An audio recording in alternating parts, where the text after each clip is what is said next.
And we're back with part 2. Thanks for coming back to check this out. Anyway, on with the video. You crazy mother.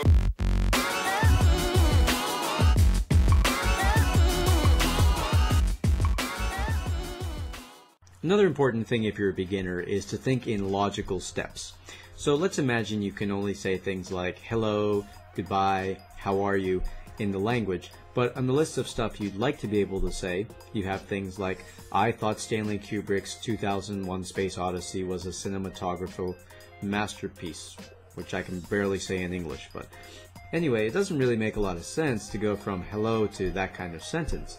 Instead, we might want to say, well, along with hello, I might want to say things like, it's great to meet you, what are your hobbies, what do you do for a living? That would be a more logical next step. On the other hand, if you are a little higher level in the language, say maybe intermediate or even advanced, what you would do then is try to have a conversation. If you could have one with a native speaker, that would be ideal, but even by yourself, just keep talking about whatever it is you like to talk about, and eventually you'll probably hit a point where you don't know how to say or express a certain thing. So everything that you were confident about or capable of expressing would be within the zone of actual development, but anything that didn't come to your mind, like you didn't know how to say, or you weren't sure of, maybe you expressed it but you thought, I wonder if that sounds natural or if a native speaker would say it that way. That's your zone of proximal development. So the bottom line here is you want to challenge yourself without overwhelming yourself. So a good rule of thumb here is whether it's a conversation you're having or a book you're reading or a movie you're watching, if you're understanding close to 100%, you're probably not challenging yourself enough and you want to engage in something that's more difficult. On the other hand, if you're comprehending less than, say, like 50% of whatever it is you're engaged in, this may be a little tough, particularly if you're feeling frustrated about it. So generally, whatever it is you're doing, you want to be understanding anywhere from like 60 to 90% of it. That way there's enough room that you're still growing, you're learning new things, but you're understanding enough that your confidence isn't getting hurt. Another simple way to think of this is something that you should be able to understand with some assistance, but also feel or believe as though you can understand on your own in the near future. Having said that, I'm a big proponent of working with stuff you're interested in. So if the material you're really interested in is very advanced, and the simpler material just doesn't grab you, then by all means, go for it. Just be aware of some things.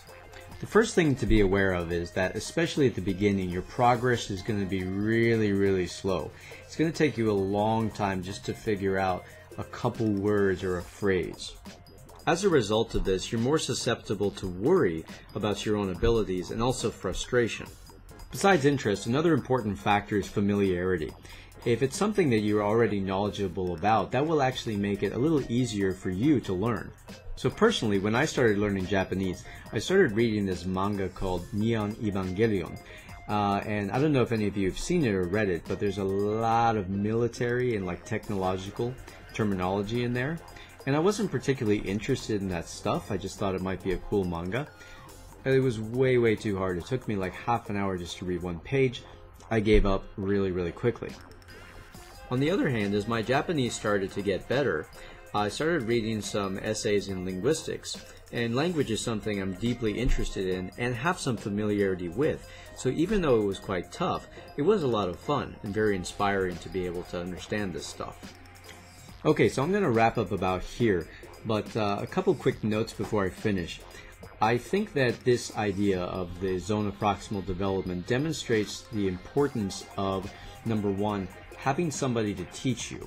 It doesn't have to be an actual official teacher, but just somebody who knows more than you.